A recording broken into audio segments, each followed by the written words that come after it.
वालेकुम, क्या हाल है आप सबका। उम्मीद है बहुत अच्छे होंगे। मैं हूँ आप सबकी माहनूर अली।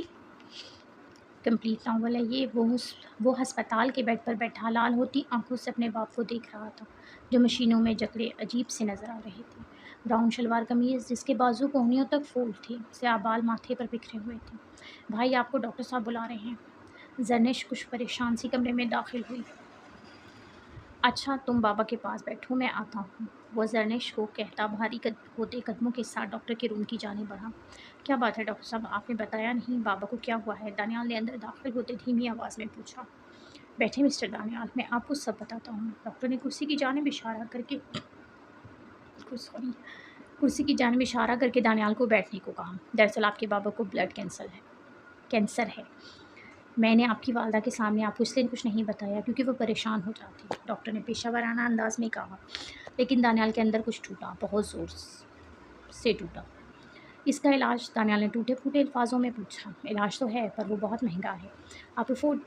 आप पैसों को छोड़िए, ये बताएं मेरा बाप तो ठीक हो जाएगा ना? दानियाल डॉक्टर की बात बीच में काट कर टेबल पर दोनों हाथ रखकर डॉक्टर पर धाड़ कर बोला। रिलैक्स मिस्टर दानियाल, आप ऐसे रिएक्ट करेंगे तो आपकी वादा को कौन संभालेगा? डॉक्टर इसे परसकून करना चाहा।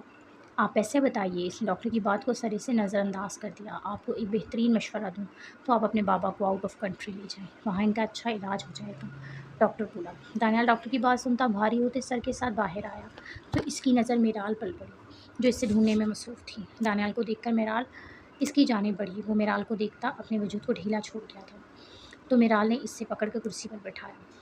क्या हुआ दानियाल, डॉक्टर क्या कह रही हैं? मेराल ने दानियाल की हालत देखकर परेशानी से पूछा। मेराल, मेरे बाबा मुझे छोड़कर चले जाएंगे, मैं इनके बगैर कैसे रहूँगा? तो मुझे मेरे बाबा वापस ला दोगी? वो यूँ रो रहा था जैसे बचपन में कोई अपना बच्चा अपना फेवरेट चीज़ ना मिलने पर ज़िद करता है। दानियाल, आप परेशान ना हो, बाबाजान ठीक हो जाएंगे। वो इसके कंधे पर हाथ रखकर इसे दिलासे देने लगी। हुआ क्या है बाबा को, आप मुझे सही तरह बताएं। मेराल ने इसके आंसू पहुँचते पूछा। फिर दानियाल ने डॉक्टर की कही हुई सारी बातें मेराल के गोशे गुजार दी। वो बहुत ज़्यादा परेशान हो गई थी। अच्छा, आप उठें, हम अम्मी से बात करते हैं। मेराल ने इसे सहारा देकर उठाया। नहीं मेराल, अम्मी को कुछ नहीं मत बताना। वो ये सब क्या हुआ दानियाल, डॉक्टर क्या कह रहे थे? दानियाल की बात अभी मुकम्मल नहीं हुई थी कि सामने से आती जोया बेगम ने बीच में सवाल दागा। भाई, डॉक्टर क्या कह रहे थे? जरनेश ने भी वही सवाल किया जो दानियाल हेक्टिक दोनों को देखने लगा। बाबा को ब्लड कैंसर। दानियाल इतना कहता चुप हो गया और फिर जरनेश और जोया बेगम की जानिब देखा, जब ज़मीन को ऐसे घूरती जैसे कुछ खोज रही हूँ। अम्मी, जोया बेगम धड़म से ज़मीन पर गिरी, तीनों उनकी जानिब लपकी। नर्स इनको स्ट्रेचर पर लिटाकर इमरजेंसी वार्ड में ले गई। दानियाल इधर से उधर चक्कर काटता डॉक्टर के बाहर आने का इंतज़ार कर रहा था। एक तरफ माँ तो दूसरी तरफ बाप। इसकी नज़र बार बार जनिश पर जा रही थी, जो मिराल के कंधे पर सर रख के रो रही थी।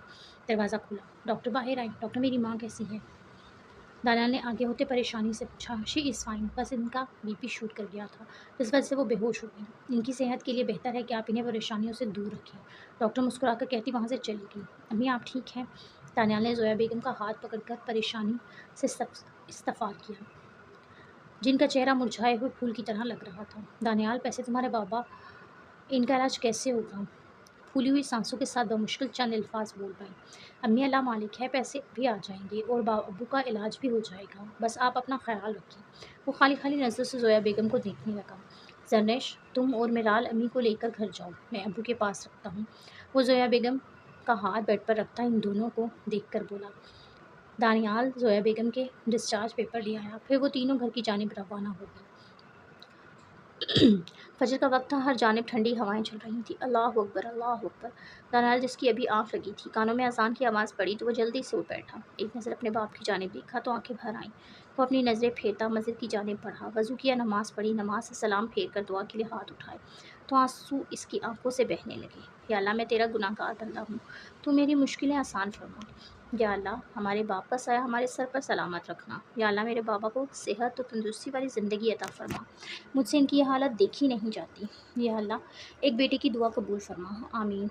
और अल्लाह ताला फरमाता है, वो अपने बंदे की दुआएं रद्द नहीं करता, बल्कि इसे आखिरत के लिए ज़ख़ीरा कर देता है। वो मस्जिद से बाहर निकला तो इसके मोबाइल पर मेराल की काफ़ी सारी मिस कॉल आई हुई थी।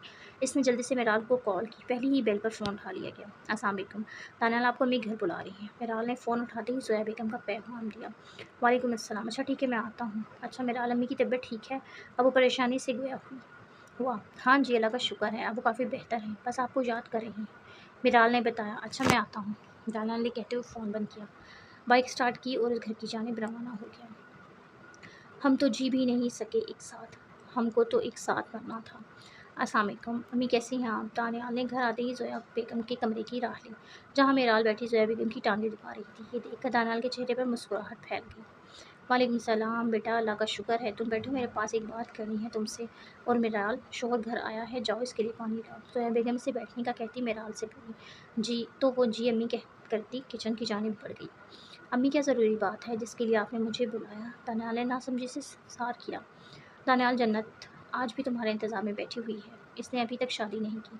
तुम जन्नत से शादी कर लो, वो हमें इन हालात से निकालेगी और तुम्हारे अब्बू का इलाज करवाएगी। मेरी मुस्तकीम भाई से बात हुई है, उन्होंने शर्त रखी है कि तुम जन्नत से शादी करोगे तो वो इलाज के पैसे देंगे।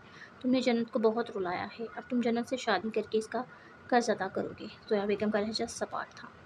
दानियाल अपनी माँ को हैरत से देखने लगा। अम्मी कैसी बातें कर रही हैं? आप जानती हैं मैं मिराल से कितनी मोहब्बत करता हूँ। मैं जन्नत से शादी किसी सूरत नहीं करूँगा। वो दो टोक लहजे में बोला। दानियाल, अपने अब्बू की खातिर ये कुर्बानी दे दो, दूसरी शादी कर लो। ज़ोया बेगम की बात पर इसने जब से मुठियाँ भींच लीं था। मिराल के हाथ से कांच का गिलास ज़मीन पर गिरकर चकनाचूर हो गया था। इसने ज़ोया बेगम के आखिरी अल्फाज सुन लिए थे। वो अपनी सिसकियों का गला घोटे कमरे की जानिब भागी। दानियाल भी इसके पीछे गया था। मिराल, मेरी बात सुनो। वो मिराल को देखकर बोला, जो ज़मीन पर बैठी घुटनों में सर दिए रो रही थी। दानियाल ने इसे समझाने की काफ़ी कोशिश की, लेकिन मिराल ने इसकी एक न सुनी, बस रोती रही। वो भी थक हार कर सोफे पर बैठ गया। जब रो रो कर थोड़ा गुस्सा कम हुआ तो मिराल खुद उठकर इसके पास आई।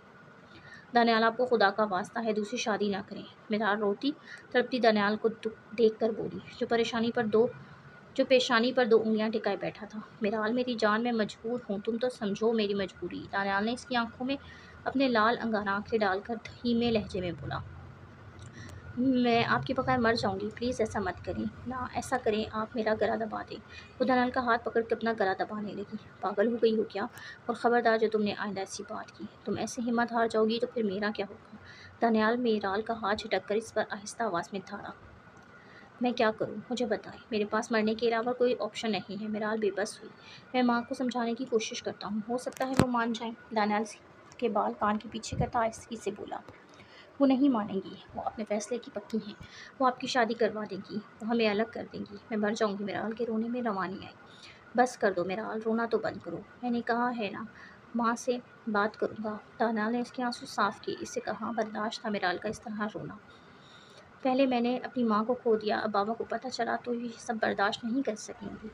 और आपको तो मैं किसी सूरत भी नहीं खो सकती, मैं आपको नहीं बांट सकती। मिराल इसका हाथ पकड़ कर अल्तजाई लहजे में बोली, वहाँ हॉस्पिटल पर लेटा मेरा बाप मर रहा है, ज़िंदगी और मौत की जंग लड़ रहा है, मैं इसका क्या करूँ? मुझे अपने बाबा के इलाज के लिए पैसे चाहिए। दानियाल संजीदगी से बोला, मैं बाहर काम कर लूँगी, मैं बाबा जान का इलाज करवा दूँगी, आप प्लीज़ शादी मत करें। मिराल ने हाथ जोड़े। मिराल मैंने दानियाल के आगे कुछ मिराल ने दानियाल के आगे कुछ बोलने ही वाला था कि जर्निश कमरे में दाखिल हुई। भाई, वो अबू डॉक्टर कह रहे हैं अबू की हालत बहुत ज़्यादा ख़राब हो गई है। वो इतना कहती फूट फूट कर रो दी। दानियाल ने एक तिरछी निगाह मिराल पर डाली, जो अपने खाली हाथों को देख रही थी। मैं सौतन बर्दाश्त कर लूँगी, बांट लूँगी आपको, आप दूसरी शादी कर लें। वो जिस जब्त से बोली थी, ये वो जानती थी, ऐसा खुदा। मिराल, मेरी एक बात याद रखना, जब जिनसे सच्ची मोहब्बत की जाती है इन्हें कभी छोड़ा नहीं जाता, बल्कि आखिरी सांस तक इनका साथ निभाया जाता है। वो मिराल से कहता जन्नेश को लेकर कमरे से बाहर निकल गया। अम्मी, आप अंकल को हाँ कर दें, लेकिन मेरी एक शर्त है, मैं पहले अब्बू का इलाज करवाऊंगा, फिर जन्नत से निकाह करूंगा। वो कहते ही बिना किसी की जानिब देखे बाहर निकल गई। ज़ोया बेगम दिल ही दिल में बहुत खुश थी। एक तो इनकी ख्वाहिश पूरी हो रही थी और दूसरा इनके शोहर का इलाज भी मुफ्त में हो रहा था। वो चाहती थी कि दानियाल की शादी मिराल के बजाय जन्नत से हो, लेकिन इन्हें दानियाल की पसंद के आगे हार माननी पड़ी। दानियाल कुछ देर यूं ही सड़कों पर घूमता रहा और अपने आने वाले वक्त के बारे में सोचने लगा। आखिर थक हार कर हॉस्पिटल चला गया, आंख भर कर बाप को देखा। अपना कम बहुत छोटा लगा, इसे अपने बाप का इलाज करवाना था, चाहे इसके लिए अपनी दूसरी शादी क्यों ना करनी पड़े। दानियाल ने अस्पताल से अपने अब्बू के डिस्चार्ज पेपर लिए और अपने अब्बू को लेकर अमेरिका की जानिब रवाना हो गया। 3 महीने बाद मिराल भाई का फ़ोन आया था। भाई और अब्बू अगले हफ्ते आ रहे हैं। सनिश मिराल के कमरे में आती खुशी से चहकती हुई बोली। मिराल, जो गुमसुम सी बैठी खिड़की से बाहर देख रही थी, जर्नेश के सहलाने पर होश में आई थी। इसकी बात सुनकर फीका सा मुस्कुराई। तुमने अम्मी को खुशखबरी दी? मेराल ने जरनिश से गले लगते पूछा। नहीं यार, अम्मी को अभी नहीं बताया, अम्मी के लिए सरप्राइज़ है। जरनिश चेहरे पर मुस्कुराहट लिए बोली। मेराल ने दिल ही दिल में इसकी नज़र उतारी। वो काफ़ी अरसे बाद यूँ खुलकर मुस्कुराई थी।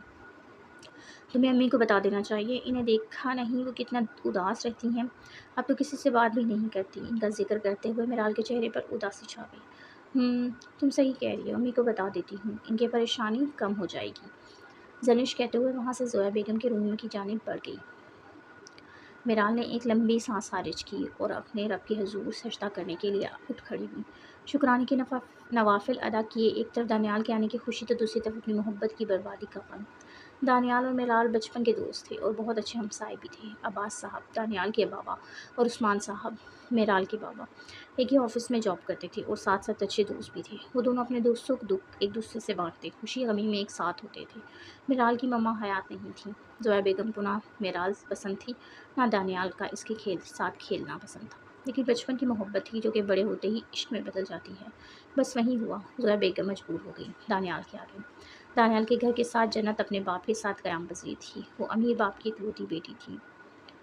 जन्नत ने अपने वालिदैन से अपनी पसंदगी का इजहार किया कि वो दानियाल से मोहब्बत करती है। पहले तो जन्नत के वालिदैन ने बहुत एतराज़ किया कि दानियाल हमारे स्टेटस का नहीं है, लेकिन इकलौती बेटी की पसंद के आगे मजबूर हो गए। जन्नत के वालिदैन ने जोया बेगम से इस बारे में बात की तो वो बहुत खुश हुई। इनमें लालच आ गया। जन्नत को बहू बनाने से इनके घर के हालात बदल जाते, माशरे में इनका एक नाम होता। उन्होंने दानियाल से बात की, लेकिन दानियाल ने मना कर दिया और इन्हें बताया कि वो मेराल से मोहब्बत करता है। इसकी बात सुनकर जोया बेगम आग बबूला हो गई। उन्होंने दानियाल को बहुत समझाया, यहाँ तक कि धमकियाँ भी दी, लेकिन दानियाल को एक मुखलिस शख्स की ज़रूरत थी और वो इसे मेराल की सूरत में ही मिलना था। और आखिर अल्लाह ने इसकी दुआएं सुन लीं और इसे मेराल जैसी हमसफ़र मिल गई जो हर हाल में इसके साथ खड़ी रही।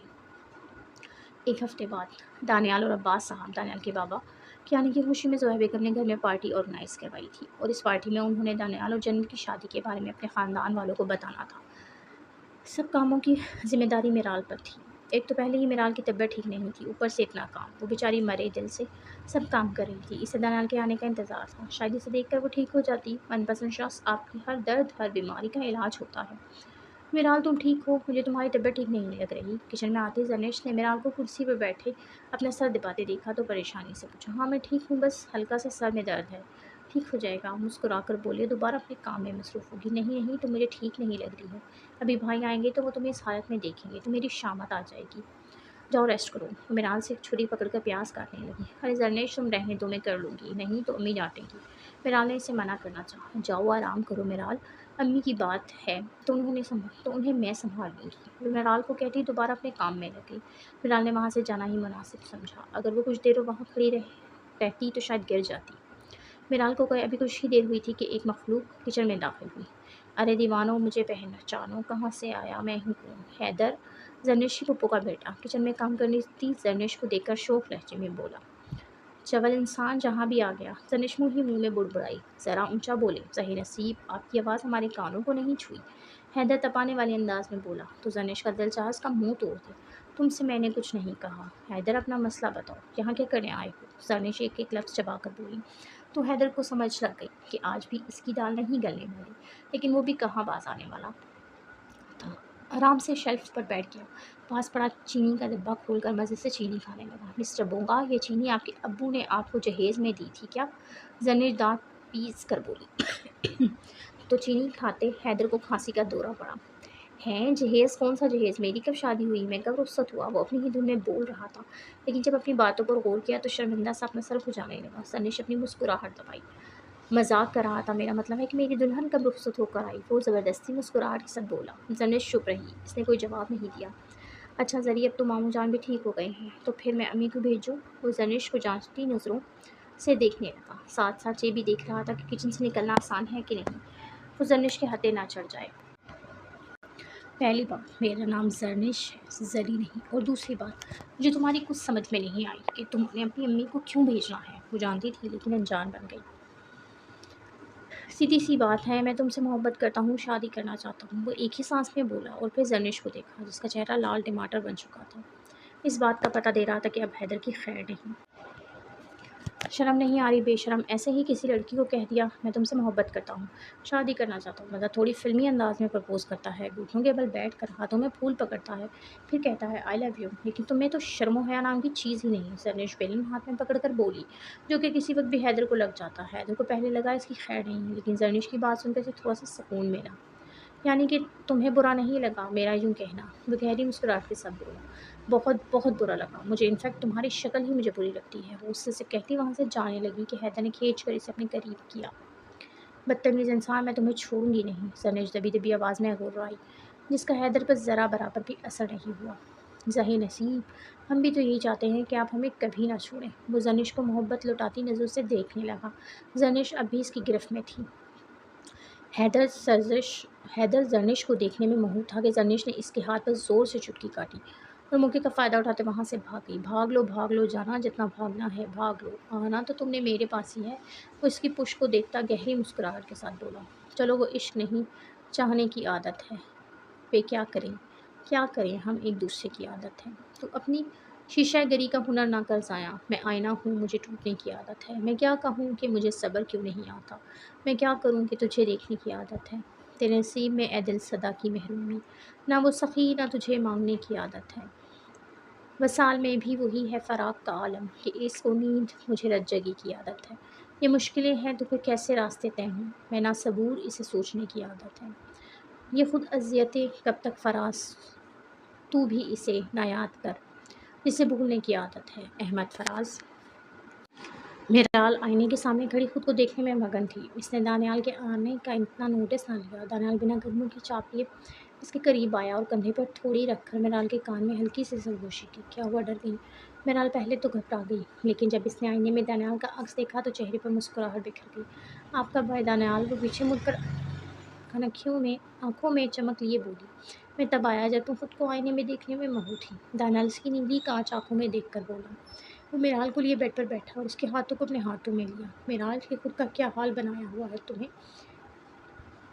मैं तुम्हें ऐसे छोड़ कर गया था? कितनी कमज़ोर हो गई हो। मेराल को ऊपर से नीचे तक देखकर परेशानी से गोया हुआ, जिसके सर के बाल बिखरे हुए थे, आंखों के गिर्द स्याह हल्की थी। वैसे कहीं से भी अपनी मेराल नहीं लगी। आपको मेरा ख़्याल है? वो बेसाख्ता बोल उठी। वो ये सवाल पूछना नहीं चाहती थी, मगर वो पूछ बैठी। ये कोई पूछने वाली बात है कि मुझे तुम्हारा ख़्याल नहीं? वो नाराज़गी से भरपूर लहजे में बोला। तो मेराल शर्मिंदा हो गई। आई एम सॉरी, वो वैसे ही मुझे आपसे पूछना चाहिए था। मैं आपके लिए पानी लाती हूँ। वो घबराहट में पता नहीं क्या बोलती चली गई और पानी का कहती उठने लगी।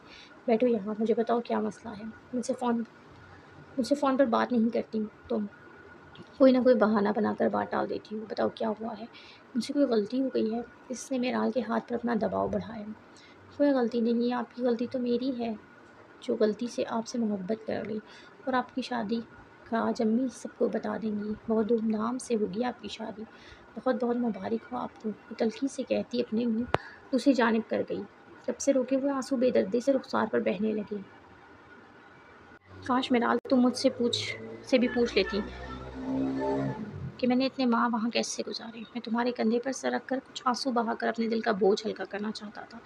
कुछ अपनी सुनाना चाहता था, कुछ तुम्हारी सुनना चाहता था, लेकिन शायद वो मेराल का हाथ झटकता उठने लगा। मेराल ने ज़ोर से इसका बाजू पकड़ लिया। तानियाल, मैं बहुत टूटी हुई हूँ। मैंने आपसे पहले भी कहा था, मैं आपको शेयर नहीं कर सकती। मुझसे ज़्यादा मजबूर इंसान इस दुनिया में और कौन हो सकता है, जिसे सोचतन बर्दाश्त करनी पड़े, जिसे अपना शोहर बाँटना पड़े। वो अपने हाथों की हथेली से अपने आँसू साफ़ करती दानियाल के बराबर खड़ी हुई। मैं हूँ मजबूर मेराल, मैं एक मजबूर इंसान हूँ जो अपने बाप के इलाज के लिए 3 माह बाहर के मुल्क रहता है और अपने पीछे अपना घर, अपनी माँ, अपनी जवान बहन और बीवी को छोड़ आता है और फिर इसकी सारी रात ये दुआ करने में गुज़र जाती है कि अल्लाह मेरी माँ, बहन और बीवी की हिफाजत करना। वहाँ मैंने रात क्या दिन भी बड़ी अज़ियत में गुजारे हैं। तुम लोगों से बात करके दिल बहल जाता था, लेकिन मेराल तुमने तो मुझसे बात करना भी छोड़ दिया। मेरे दिल पर क्या गुजरी होगी? तुम्हें अपना दर्द नज़र आता है, मेरा नहीं, क्योंकि मैं मर्द हूँ, मुझे दर्द ही होता। मेरे सीने में तो दिल की जगह पत्थर है। एक नमकीन कतरा आँखों से निकल कर दाढ़ी में जज्ब हुआ। मेराल बुत बनी इसकी बातें सुन रही थी। इसमें हिम्मत नहीं बची थी कि वो दानियाल को जवाब देती। पार्टी के लिए कौन से कपड़े निकालूं? मेराल ने बात पलटी थी और अलमारी में कपड़े तलाश करने लगी। मैं तुम्हें क्या कह रहा हूँ, तुम्हें कपड़ों की पड़ी है। दानियाल ने इसे बाजू से पकड़कर अपनी जानिब किया। बाद में बात करते हैं। मिराल ने दानियाल से अपना बाजू छुड़ाया और दोबारा अलमारी में कपड़े तलाश करने लगी। अच्छी बात, अभी बात होगी। मिराल, तुम क्या चाहती हो? दानियाल ने सख्त लहजे में कहते अपनी बार ज़ोर से इसका बाजू पकड़ा। मिराल ने दर्द से बिलबिलाते इसके चेहरे की जानिब देखा। दानियाल की सुर्ख आंखें देखकर वो एक पल को डर गई। दानियाल प्लीज़ छोड़ें, मुझे दर्द हो रहा है। मिराल ने अपना बाजू छुड़ाने की कोशिश की, लेकिन दानियाल की गिरफ्त काफ़ी सख्त थी। इस दर्द का क्या मिराल, जो मुझे यहाँ हो रहा है? दानियाल ने इसका हाथ अपने सीने पर रखकर इसकी तेज़ से चलती धड़कनें मिराल को बखूबी महसूस हुई।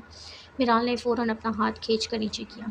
मुझे बहुत काम है, जो सूट पहनना है निकाल दे, मैं इससे कर दूंगी। मिराल का लहजा हर एहसास से खाली था, जिससे से फ़र्क ही ना पड़ता हो। यानी कि तुम चाहती हो कि मैं कोई बड़ा फ़ैसला करूं? वो संजीदगी से बोला। एक्चुअली दानियाल, आप मुझे कभी समझ ही नहीं पाए। शायद आपने मुझसे कभी मोहब्बत ही नहीं की। आंसू पे से रुखसार तर करने लगे। मैंने टूटकर चाहा तुम्हें, और मेरी तो मोहब्बत भी नहीं थी, इश्क था। इश्क, लेकिन शायद मेरा इश्क तुम पर कभी मेहरबान ही नहीं हुआ। मेरे इश्क में कोई कमी रह गई थी। वो सर झटक कर बोला। इसे इश्क कहते हैं? अपनी बीवी के होते हुए दूसरी शादी करना? हाँ बोले। मुझसे बर्दाश्त नहीं होता दानियाल, मैं क्या करूँ? मुझे लाकर बोली थी। इसका सबर जवाब दे गया था। दानियाल तासुफ से इसे देखने लगा। वो मिराल, जिसने कभी इसे नज़र उठाकर बात नहीं की, आज वो इसके सामने चिल्ला रही थी। वो अपने हक के लिए बोल रही थी। मिराल को अपने बाबा की बात याद आई कि जब बात अपने हक पर आ जाए तो खामोश नहीं रहना। मिराल, हम गुर्बत के मारे लोग जब बीमार हो जाते हैं तो लोग हमारी अयादत करने नहीं आते, बल्कि अपना फ़ायदा निकालने आते हैं। जैसे बाबा के इलाज के बदले जन्नत के बाबा ने मुझे ख़रीदा। महज तो वो पैसे बाबा के इलाज के लिए थे, पर असल में इन पैसों से उन्होंने मुझे ख़रीद लिया था। बस मैं भी तुम्हारी तरह मजबूर हूँ। दानियाल को मिराल को समझाने का यही तरीका नज़र आया। हम गरीबों की कोई ज़िंदगी नहीं होती, बस यूं ही अमीरों के आगे बिकते रहते हैं। मैं भी बिक गया हूँ। मुझे भी एक अमीर आदमी ने ख़रीद लिया, अपनी बेटी की खुशी के लिए, अपने बाप के इलाज के लिए। मैंने खुद को बेच दिया। वो बोल रहा था, मिलान खड़ी इसे सुन रही थी। वाकई गरीबों की कोई ज़िंदगी नहीं होती। अमीरों का जब दिल चाहता है, अपने फ़ायदे के लिए हमें इस्तेमाल करते हैं और नाकारा होने पर फेंक देते हैं, और पीछे मुड़कर भी नहीं देखते। तुमने मेरे इलाज के लिए मेरे बेटे को बेच दिया। कितनी बेहिस माँ हो तुम। इनके लहजे में अफसोस था। आपके इलाज के लिए लोगों के हाथ फैलाए, और आप कह रहे हैं मैं बेहिस हूँ? जितना भी कर लूँ ना आप दोनों बाप बेटे के साथ, फिर भी आप दोनों को मैं ही बुरी लगती हूँ। सोया बेगम इस वक्त अपने कमरे में बैठी मुस्तकीम साहब के तोहफे में भेजे हुए सोने के ज़ेवरात देख रही थी। मुझे मरने देती ना तुम्हें। मैं क्या शाबाशी दूँ सोया? तुम्हें ज़रा भी शर्म नहीं आई? बेटे का घर ख़राब करते हुए कितनी चाह से ब्याह कर लाया था वो अपनी बीवी को, लेकिन तुमने इसका हंसता बसता घर ख़राब करने में कोई कसर नहीं छोड़ी। इनका गुस्सा सवानीज़े पर था। कोई इतनी बड़ी बात नहीं है। लोग दूसरी शादी नहीं करते हैं। क्या आपकी लाडली बहू के साथ कोई जुल्म तो नहीं हो रहा? ना सौतन ही तो है। कौन सा हमने इसे घर से बाहर निकाल दिया? वो मुंह बसोर कर बोली। और वैसे भी 2 साल हो गए हैं शादी को, अभी तक आपकी बहू ने हमें हमारा वारिस तक तो नहीं दिया। नहीं, शुक्र अदा करें हमारा कि हमने इसे घर से बाहर नहीं निकाला। अगर हमारी जगह कोई और होता ना, तो कब का बाहर निकाल फेंकता। वो सोने का हार पहनकर आईने के सामने खड़ी खुद का जायज़ा ले रही थी। शर्म कर लो कुछ। लोग क्या कहते होंगे कि बेटी की शादी करने के बजाय बेटे की दूसरी शादी करवा रही है। ज़ोया अब्बास साहब ने इन्हें शर्म डलानी चाहिए। हाँ, लोग तो बातें करेंगे, लेकिन वो ये नहीं कहेंगे कि ज़ोया अपना बेटा बेच रही है, बल्कि वो ये सोच सोच कर जलेंगे कि ज़ोया को इतनी अमीर बहू मिली कहाँ से। ज़ोया की किस्मत का सितारा चमक उठा। अब तो ज़ोया की ऐशियाँ ही ऐशियाँ। पहले वो किसी बहू ले आई थी जिसके नसीब एक फूटी कोड़ी नहीं थी। भाई, नसीब वालों को ही मिलती हैं ऐसी बहुएँ। वो तकब्बुराना लहजे में बोलती अब्बास साहब को हैरान कर गई। ज़ोया, अपनी बकवास बंद करो और इस वक्त ये रिश्ता ख़त्म करो। इनकी गजदार आवाज़ पूरे कमरे में गूंजी थी। ठीक है, मैं फ़ोन करके कह देती हूँ, फिर आपका बेटा जेल की हवा खाएगा, क्योंकि इनका कर्जा तो उतारना है, और आपके कंगाल बेटे के पास तो नौकरी भी नहीं है। वो सब कुछ समेट कर अलमारी में रखने लगी। इनकी बातें सुनकर अब्बास साहब गहरी सोच में पड़ गए। ज़ोया बेगम ने शैतानी मुस्कुराहट से इनकी जानिब देखा। मिराल, जैसे मैंने तुमसे दानियाल को छीन लिया, बिल्कुल इसी तरह मैं तुम्हें एक दिन घर से निकाल बाहर फेंकूंगी। वो दिल ही दिल में बोली थी। जन्नत के तो पाँव ही ज़मीन पर नहीं लग रहे थे। आज इसकी ज़िंदगी का सबसे खूबसूरत दिन था। इसे अपनी मोहब्बत मिल रही थी, तो दूसरी तरफ मिराल की मोहब्बत का जनाजा उठ रहा था। वो सुर्ख रंग का जोड़ा पहने स्टेज पर बैठी अपनी सहेलियों से बातें करने में मगन थी। स्टेज के पास पड़ी कुर्सी पर बैठी जरनिश इसे मुंह बसोर कर देख रही थी। जरी, क्या हुआ? ऐसे क्या देख रही हो? जन्नत भाभी को मतलब होने वाली भाभी को हैदर ने जरनिश को मुंह बनाते देखा तो अपनी हंसी दबाता जरनिश के कान में खुसर खुसर करता इससे पूछने लगा, नाम मत लो मेरे सामने इस चुड़ैल का, मेरे भाई का घर ख़राब कर दिया। मिराल की तबीयत ठीक नहीं है, बस इसकी वजह से हुआ है, डाइन कहीं की हमारे घर का सत्यानाश कर दिया है। अभी मैंने सिर्फ अम्मी की वजह से यहाँ बैठी हूँ, नहीं तो मैं इसकी शक्ल भी ना देखूँ। जरनिश की आंखों में जन्नत के लिए नफरत साफ दिखाई दे रही थी। अच्छा रिलैक्स, इतना गुस्सा क्यों कर रही हो? जनरल भाभी ने मोहब्बत ही तो की है दानियाल भाई से, कोई जुर्म तो नहीं किया जो तुम्हें वो इतनी जहर लग रही है। तो जरनेश को पुरसुकून करता इसे समझाने लगा, ये कैसी मोहब्बत हुई भला कि दो मोहब्बत करने वालों को जुदा कर दिया, और तुम्हें बड़ी इसकी हमदर्दी आ रही है। ज़्यादा इसकी साइड ना लो, ज़्यादा इसकी साइड ली ना तो मैं तुम्हें साइड कर दूंगी। वो दो टोक लहजे में बोलती उठ खड़ी हुई। पहली बात, तुम्हें तो मैं सबके सामने लेकर जाऊंगा, कोई रोक कर दिखाए मुझे। और दूसरी बात, तुम्हारे भाई ने मामू जान के राज के लिए कर्जा लिया था, अब तो वो अदा करना है, ना चाहे पैसे देकर या फिर इंसान खरीद कर, क्योंकि इस दुनिया में कोई किसी को मुफ्त में अपना बुखार भी नहीं देता। हैदर की बातें सुनकर वो लाजवाब हुई। वो देखो मौलवी साहब आ गए, जाओ दानियाल भाई को लेकर आओ। हैदर सामने से आते मौलवी साहब को देखकर जरनिश खुद से बोला, अजीब बात है भाई, दूल्हा स्टेज पर बैठा होता है और लोग दुल्हन को लेने जाते हैं, यहाँ दूल्हा दुल्हन स्टेज साहिबा स्टेज पर है और हम दूल्हे को लेने जा रहे हैं। जरनिश मुंह में बुड़बुड़ाती दानियाल के कमरे में की जानिब बढ़ गई। जन्नत मु- जन्नत मुस्तकीम बिनते मुस्तकीम दिलावर, आपका निकाह दानियाल अब्बास अब्दुल्ला से बावस 30 लाख महर किया जाता है, क्या आपको ये निकाह कबूल है? निकाह ख्वाह ने जन्नत से पूछा। जन्नत ने आंखों में चमक ली, अपने सामने बैठे दानियाल को देखा जिसके चेहरे के तासुरात काफ़ी हद तक सर्द थे। फिर इसकी नज़रें फिर इसकी नज़र दरवाजे से टेक लगाए खड़ी मेराल पर पड़ी, जिसकी आंखें रोने की वजह से सूजी हुई थी। डार्क ग्रीन पैरों को छूता फ्रॉक पहने हुए थी, रोने की वजह से नाक लाल थी, जो इसकी खूबसूरती में मज़ीद इजाफा कर रहा था। मिराल की नज़र मुसलसल दानियाल पर थी, वो जहाँ आना नहीं चाहती थी, लेकिन ज़ुबैर बेगम ने इसे फोर्स किया था। ये तो अभी शुरुआत है मिराल, आगे आगे देखो होता है क्या। जन्नत अंसिया मुस्कुराहट के साथ दिल ही दिल में बुड़बुड़ाई। जन्नत को जवाब न देते देख निगाहवान ने दोबारा अपना सवाल दोहराया, खबरदार कोई भी अपनी जगह से ना हिले। जन्नत जवाब देने ही वाली थी कि पुलिस ने वहाँ छापा मारा। सब डर के मारे अपनी अपनी जगह पर खड़े हो गए, हैरत से पुलिस को देखने लगे जिनके हाथ में पिस्तौल थी। 1 मिनट, SHO साहब ये क्या तरीका हुआ भला, किसी के घर घुसकर निकाह रुकवा देना? हैदर गुस्से से बोला, आप हमें हमारी ड्यूटी निभाने दें। हमें इत्तला मिली है कि यहाँ ड्रग्स स्मगलर मुस्तकीम दिलावर, जिसकी तलाश पुलिस को पिछले 5 साल से थी, अपनी बेटी की शादी करवा रहा है। इनकी नज़र मुस्तकीम साहब को ढूंढने लगी। SHO साहब शायद आपको गलतफहमी हुई है। हैदर और SHO साहब को बातें करता देख मुस्तकीम साहब ने मौके का फ़ायदा उठाते हुए वहाँ से भागने में आफियत जानी। मुस्तकीम भाग रहा है, सब अलर्ट हो जाओ। वहाँ मौजूद पुलिस के एक आदमी ने मुस्तकीम साहब को भागते देखा तो ऊंची आवाज़ में बोलकर सबकी तवज्जो इसकी तरफ मबजूल करवाई। हवा में गोली चली, सबकी नज़रें इसकी जानिब गई जहाँ से गोली की आवाज़ आई थी। खबरदार जो कोई मेरे करीब आया, मैं इस लड़की को जान से मार दूंगा। गन मिराल की कनपटी पर रखे मुस्तकीम साहब वार्न करते लहजे में बोले। मिराल ने ज़ोर से अपनी आंखें बंद कर ली। मिराल, दानियाल को अपनी आवाज़ खाई से आती महसूस हुई। मुस्तकीम साहब ने गन पर अपनी गिरफ्त सख्त की तो मिराल की चीख पूरे घर में गूंजी, हम तुम्हें कुछ नहीं कहेंगे, इस लड़की को छोड़ दो। पुलिस ने इसकी की उंगली ट्रैगर पर जाती देखी तो फ़ौरन कहा, ठीक है, पहले मेरी बेटी की शादी होने दो, निकाह होगा मैं इस लड़की को छोड़ दूंगा। उन्होंने शर्त रखी, मैं एक धोखेबाज की बेटी से निकाह हरगिज़ नहीं करूंगा। दानियाल ने कहते हुए ही बिना मिराल की परवाह किए एक पुलिस के हाथ से गन छीनी और मुस्तकीम साहब पर चला दी गोली। इनका सीना चीरती हुई गुजरी। उन्होंने मिराल को धक्का देकर खुद से दूर किया, पिस्तौल हाथ से ज़मीन पर गिरी और वह खुद दिल पर हाथ रखते नीचे गिरने चले। खून फव्वारे की तरह निकलने लगा। डैड, जन्नत के दिल खराश आवाज़ पूरे घर में गूंजी। वो साथ से खड़े अपने बाप की लाश को देखने लगी, जहाँ पहले सबके हंसने खेलने की आवाज़ें आ रही थी, वहाँ मौत से सन्नाटा था। ये क्या किया आपने? आपको कानून अपने हाथ में नहीं लेना चाहिए था। SHO साहब दानियाल के पास आते धीमी आवाज़ में बोले, बुराई को आखिर ख़त्म होना होता है। दानियाल ने कहते ही अपने हाथ आगे किए। पुलिस ने इसे हथकड़ियाँ डाली। मिराल, तुम कहती थी ना कि तुम मुझसे दूर नहीं रह सकती, अब तो मैं कभी वापस नहीं आऊँगा। अब तुम मेरे बिना कैसे रहोगी? इसने मिराल के पास आते इसके कान में हल्की सी सरगोशी की। वो नम होती आंखों से दानियाल को देखने लगी। दानियाल को और मुस्तकीम साहब की लाश को पुलिस अपने साथ ले गई। जोया बेगम और अब्बास साहब तो बस तमाशा देखते रह गए। सब मेहमान जा चुके थे। ख़ानदान वालों ने बहुत बातें की थी, जांच पड़ताल के बगैर ही रिश्ता कर दिया। क्या कमी थी बड़ी बहू में जो दूसरी शादी की ज़रूरत पड़ी? कर्जा ही था ना, उतर जाता।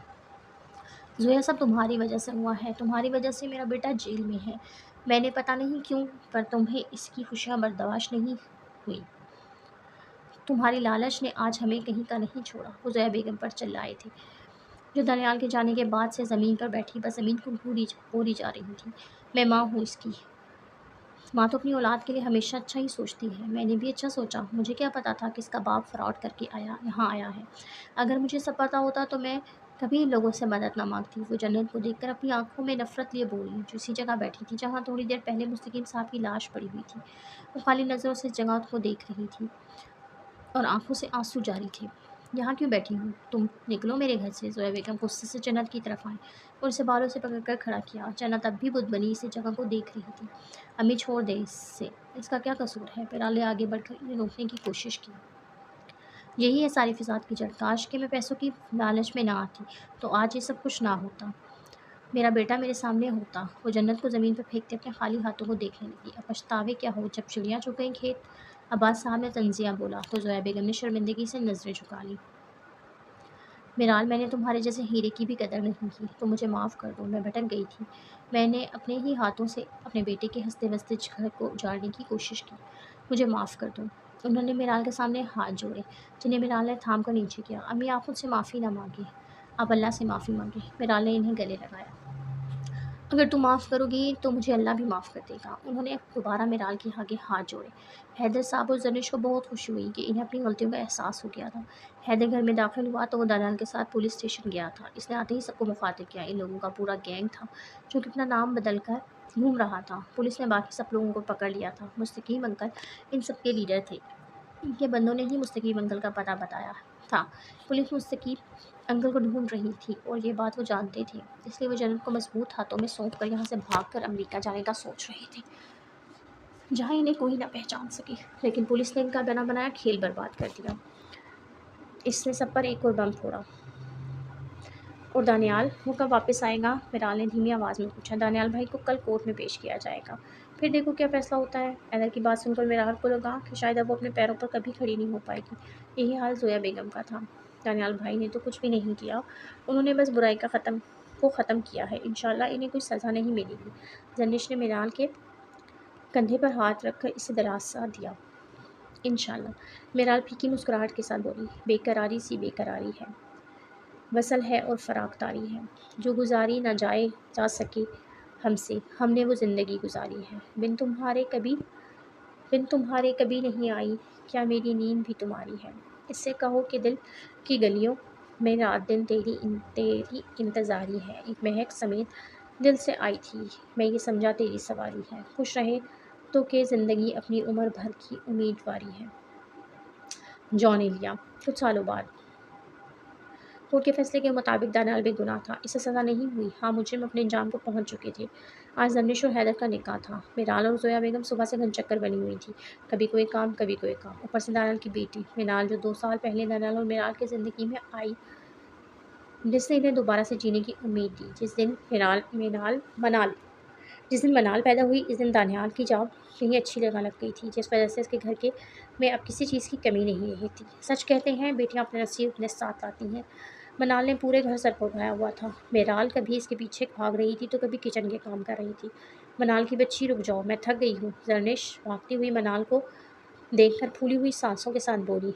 मेराल जर्निश को मनाल के पीछे लगाती खुद काम में मसरूफ़ हो गई थी। मुझे तुम आइसक्रीम थलाने लेकर दाओ। वो अपनी आंखें थपथपाती दरनिश को देखकर मासूमियत से बोली, मैं क्यों लेकर जाऊँ तुम्हें आइसक्रीम खिलाने? तुम पहले मुझे फुप्पो बोलो। किसी बच्चे को देखा है जो अपनी फुप्पो को तुम कह के बुलाता है? दरनिश ने इसे घूरा। हाँ, लाद आया, मम्मा की दोस्त ज़ाला आंटी है ना इनका बेटा शाला पर। वो ना अपनी फूतों को फसाद की जल बोलता है। वो अपने दिमाग पर जोर डालती अपनी ज़ुबान में बोली। क्या बोलता है? दरनिश ने नासमझी से पूछा। इसे मिनाल की बात समझ नहीं। उफ, तुम्हें कुछ समझ नहीं आता दंडी तो रैल। वो अपने छोटे छोटे हाथों को अपने सर पर मारती गुस्से से बोली।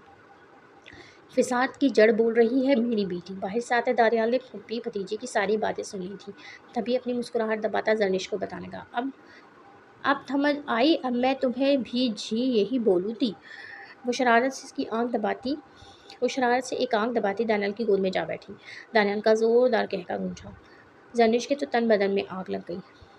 मैं फिसाद की जड़ हूँ, ठीक है। आज चली जाऊँगी ना तो फिर तुम मुझे याद करोगी, फिर मैं कभी वापस भी नहीं आऊँगी। जर्निश अपनी नाक नज़र आने वाले आंसू साफ करने लगी।